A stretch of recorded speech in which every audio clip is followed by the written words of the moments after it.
The first time that I recall being required to modify in some meaningful way, I was in fourth grade. I remember I was in an elementary school classroom in Lubbock, Texas. It was a really sunny day outside and the room was kind of muggy and hot. And rather than working on the tasks that we were supposed to be working on after lunch, I was staring out the window and wishing that I could be outside on the playground. When out of the blue, my fourth grade teacher, and I remember this like it was yesterday, Mrs. Knight, lifted me out of my seat by both of my shoulders and dropped me back down into my seat. I'd been daydreaming, and apparently that was frowned upon in her classroom. But that was her way of refocusing me and modifying my behavior in her classroom. And since that day, I've had to modify a lot of my behaviors to achieve any level of success in my life. And I'm guessing that is probably the case for you as well. If you ever saw the movie North Dallas 40 about a fictitious football team loosely mirroring the Dallas Cowboys, winning and profits were prioritized over safety, loyalty and compliance were mandated, and the key athletes were pressured to play through injuries, using injections to their joints, painkillers, and basically just unwavering grit. And those players who adapted and modified, they lived to play another game or lived to play another season despite the risk of further injury or disability. Those that failed to adapt or modify, they're often traded or discarded like the commodities that they were felt to be by the owners. And so the fact is, there are situations through life that demand that we alter or modify various things in our lives when circumstances dictate change or modification is needed or required for progress to continue in a certain direction. Now, I'm not going to encourage you to have your knee injected to survive another day of your spin class or CrossFit, but I do want to talk to you about 7 ways that I have had to modify some things over the past decade and a half to try to keep myself strong and healthy, at least on some level, and heading in a direction where I'm making progress. So the first thing that I had to modify after the age of 50 was that I stopped running and I started walking for exercise instead. And I made that modification because I have a torn meniscus in my left knee and because I wasn't ready to commit to having surgery on that knee. And believe it or not, I tore that meniscus just getting out of bed one morning. I caught my foot on the comforter when I was getting out of bed and I twisted my knee. And as my foot was headed down to the floor, I tore that meniscus. I saw an orthopedist about it and he said, yeah, when you get older, even minor mechanisms like getting your foot caught in a comforter, he said, you know, stuff just happens when you get old. And I was like, I was barely 50 at the time. I wasn't getting old, at least that's what I told myself. But the reality is he was right. By the time you hit 50, you've been on the planet for a while and there's some wear and tear. And like it or not, the body is just not as resilient as when we were in our teens or in our 20s or 30s or even in our 40s. And I remember being in my 40s and I felt very vibrant at the time. I also remember having a physical exam in my early 50s and the doctor was talking about how insurance companies follow the actuarial tables. And the fact is that they know that our bodies predictably decline with age, and that's the reason that health insurance premiums continue to climb simultaneously and in lockstep as the years go by. And though I didn't want to hear that, I know that it's true. And so the fact is, as we age, we tend to be more prone to injury and disability, and things simply change. And so my very easily torn meniscus, that was the first injury that really proved that to me. But the bottom line is that it forced me to modify by stopping running and beginning to walk for exercise. Number 2, the second modification that I made might surprise you, and it's because it may sound a little intense for some people, but that modification was that I had radiation therapy to the palms of both of my hands so that I could keep sewing lacerations in the ER, as well as being able to play the bass and guitar. But it came as a complete surprise in my mid-50s. I developed what I thought were calluses on the palms of my hands, which I assumed at the time was probably from weight training. But they very quickly became more than that. They became these painful, sensitive nodules on the palms of my hands, along with tight bands of subcutaneous tissue along my tendon. And I noticed that I could no longer flatten my hands out on a table or a flat surface, and several of my fingers began to draw inward towards the palms of my hands. And it turns out I have something called Dupuytren's contracture. It's felt to be genetic in origin. It affects both genders, but it is more common in men over the age of 50. It can be influenced by smoking, alcohol, diabetes, trauma to the hands, and a number of things like that. And if left untreated, it can lead to disability from the standpoint of any function requiring optimal hand dexterity or finesse. And for me, that meant sewing lacerations in the ER and other requirements of work in that particular environment, as well as my ability to continue playing the guitar and playing electric bass. And because radiation therapy, or RT as it's often referred to, isn't as common a treatment for Dupuytren's here in the United States, it's very common in Germany, relative to other invasive procedures like surgery. Unfortunately, there was no one here in Austin doing this type of treatment for Dupuytren's. And so my radiation oncologist who oversaw my treatment, Dr. Donald Swart, happened to be in Dallas, which is a 3-hour drive from Austin. And because radiation therapy for Dupuytren's required only about 30 seconds per hand over a period of 10 different visits, separated by 2 months, I would drive for 3 hours from Austin to Dallas every day over the course of 1 week for an appointment that barely lasted more than 5 or 10 minutes at the most. And then I would turn around and I would drive from Dallas back to Austin, and I would repeat that the next day for 5 visits over the course of a week. So I underwent 10 treatments, 5 treatments in a row for a week, and then repeated that 2 months later, 5 more treatments. And so in the process of this treatment, they placed each of my hands in these custom molds, and they zapped each of my palms for about 30 seconds each. And because of this modification that I made, undergoing radiation treatment to the palms of my hands, my Dupuytren's actually improved. It regressed in both hands to the point that I can still sew lacerations in the ER. I can play the bass and guitar, not as well as I would like to, as well as continuing to do strength training, weight training. I can lay my palms almost flat on a table now, or I can pray with my hands together. And this may be something that might not seem like a big deal. People don't die from Dupuytren's contracture, but for people with progressive untreated Dupuytren's, it can make a lot of things more difficult. People are unable to continue doing push-ups in the same way that other people might. People have difficulty putting their keys in their pocket or doing a lot of things that require fine motor function of the hands, which happens to be a lot of things. There's so many things that we do with our hands that this particular disability, if it progresses to a great extent, can make life very difficult in a lot of different ways, and in ways that a lot of people might take for granted. So big shout out to Dr. Donald Schwartz in Dallas for giving me almost a decade at this point of being able to continue living my life and working and doing the things that I value doing. It basically allowed me to continue working in the ER essentially unhindered over the past decade, and I really appreciate that. And number 3, this third modification, because I've been totally blessed to have radiation therapy to my hands, a couple of months after I finished that treatment, I was able to resume weight training and targeting all of my major muscle groups again. But I did it with the modification of taping dish sponges to the palms of my lifting gloves, and also using additional sponges, holding them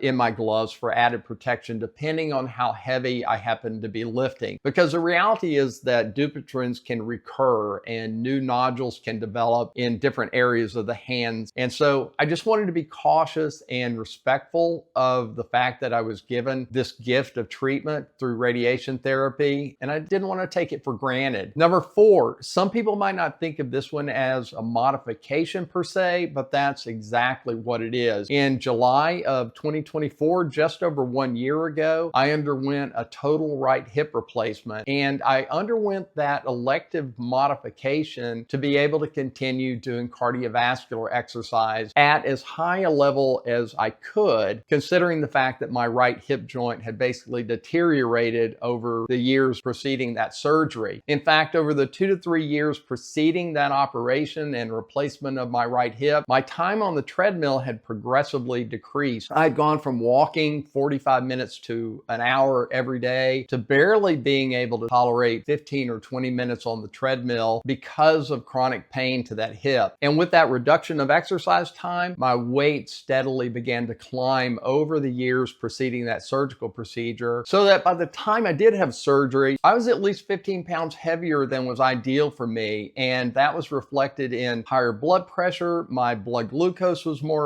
erratic. I had more aches and pains in my joints and in my lower back. So it was a conscious modification to finally pull the trigger and make the decision to have my right hip replaced. And because of that modification and a little help from food poisoning on a trip to France, watch this video if you haven't already, I've been able to maintain about a 15-pound weight loss for the past several months because I'm now able to walk on the treadmill for 45 minutes to an hour every day and targeting my major muscle groups through strength training, including my legs, something that I hadn't been able to do efficiently while my hip was still in bad shape. So a total right hip replacement, was it a modification? You better believe it was. And number 5, this modification I've been doing for quite a long time. In fact, I've been doing it for probably 10 plus years. And that has been modifying my diet by eating low carb, ketogenic, or even straight carnivore. I've done it to limit excess carbohydrate storage and to help manage my weight. I'm far from perfect. I eat pasta, ice cream, cake, enchiladas now and then, but we're surrounded by so much junk and most of it is carbohydrate based that eating low carb, no pun intended, is really just low-lying fruit for me, simply by avoiding food products that require some level of processing or manufacturing. I'm able to modify my diet in a manner that suits my palate and supports my weight loss and fitness goals. Now, number 6, this modification has been the biggest bang for the buck for me. In some ways, I'd say it's actually increased my productivity, at least outside of the ER, especially while working on projects here at home. But this 6th modification is intermittent fasting with the incorporation of OMAD, or 1 meal a day. And though I've used this modification a number of times over the past decade, I incorporated intermittent fasting and OMAD most recently after dealing with the food poisoning episode in France and losing 15 pounds in the process. But after getting sick in Paris, I really just took some time to reevaluate not only how I'd been eating, but also the volume in which I'd been eating and how much I'd been eating. I